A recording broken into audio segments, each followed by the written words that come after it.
right, today we are going to learn some tricks that are going to help us do some long division with mental math and help make some of our long division easier when we know a couple of tricks where we are dividing with numbers that end in 0, multiples of 10 and 100. So we're going to start with some patterns that are going to help make this division easier. So we're going to start with a math fact that we know. 10 divided by 2 equals 5. We're going to use that math fact to help us solve this problem, 1,000 divided by 2. So 1,000 divided by 2 equals, we're not sure. So we're going to look at our problem and we're going to count the additional zeros in the dividend. So I have a 10 here and 1,000 has 2 additional numbers in it. Let's write that word dividend in. So the dividend is the number we are dividing. 10 has 1 0, so the 10 has 1. There are 2 additional zeros in 1,000. We're going to place the same number of additional zeros on to the end of the quotient. So the quotient is the solution to the division problem. So if I start with the math fact that I know, 10 divided by 2 equals 5, then 1,000 divided by 2 equals the solution to the simpler problem with the additional zeros from the dividend. So 1,000 divided by 2 is 500. All right, so we're going to look for a pattern using that math fact that we already know. So we start with the simple problem, 10 divided by 2 equals 5. Then we look at the 100. 100 has 1 additional zero from the original dividend. So we're going to say 100 divided by 2 is the original answer of 5 with 1 additional zero. 1,000 divided by 2 is the same as the original problem's answer. 10 divided by 2 is 5 with the addition of the 2 extra zeros. Now, looking at that pattern, I see that my quotient here has 3 extra zeros. So I want to start with the dividend from the original problem, 10 divided by 2. That's the problem I'm going back to think about. I have my 10 divided by 2 equals 5, but I need 3 additional zeros. So I'm going to add 3 additional zeros to my quotient, to my dividend, and that gives me the quotient of 5,000. So let's see if we can use that same logic, that same pattern to solve this next one. Go ahead and try to fill in those blanks on your own. Pause the video, and then we'll go over them together. If you make mistakes, you can always correct your mistakes by erasing what you did and rewinding the video and filling it in with me. Go ahead and pause the video, and I'll see you in just a second. All right. So let's see what you got here, and hopefully it matches the information I'm about to give you. So we start with our original problem that we know, 30 divided by 5 is 6.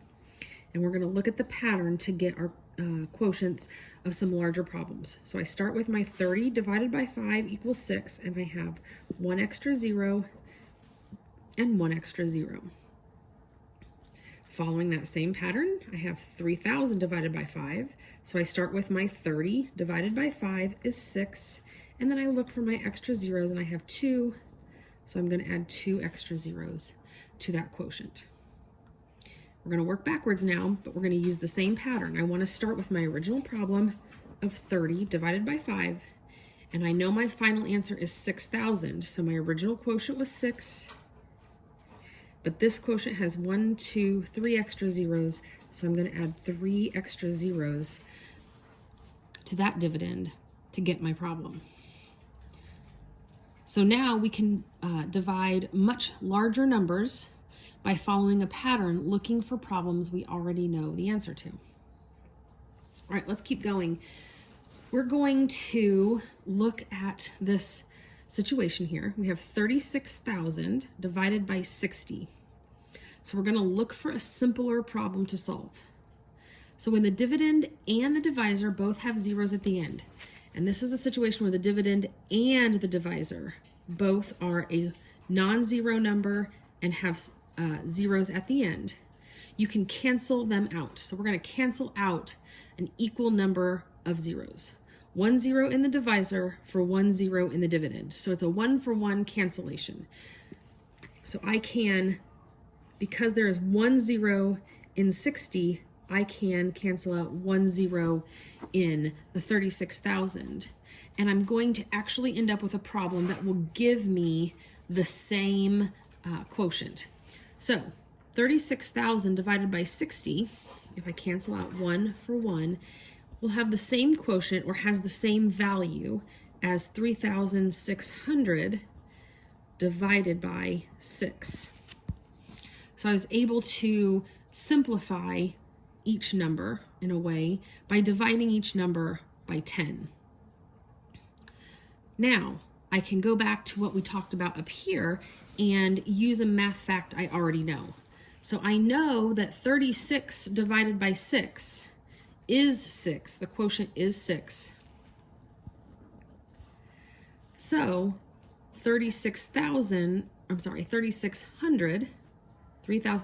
divided by 6. This is 36 divided by 6 is 6, and then I count my extra zeros. And so I have 1, 2, 600. So 600 is equal to 36,000 divided by 60, or it's equal to 3,600 divided by 6. I'm sorry, that goes off the edge of the page.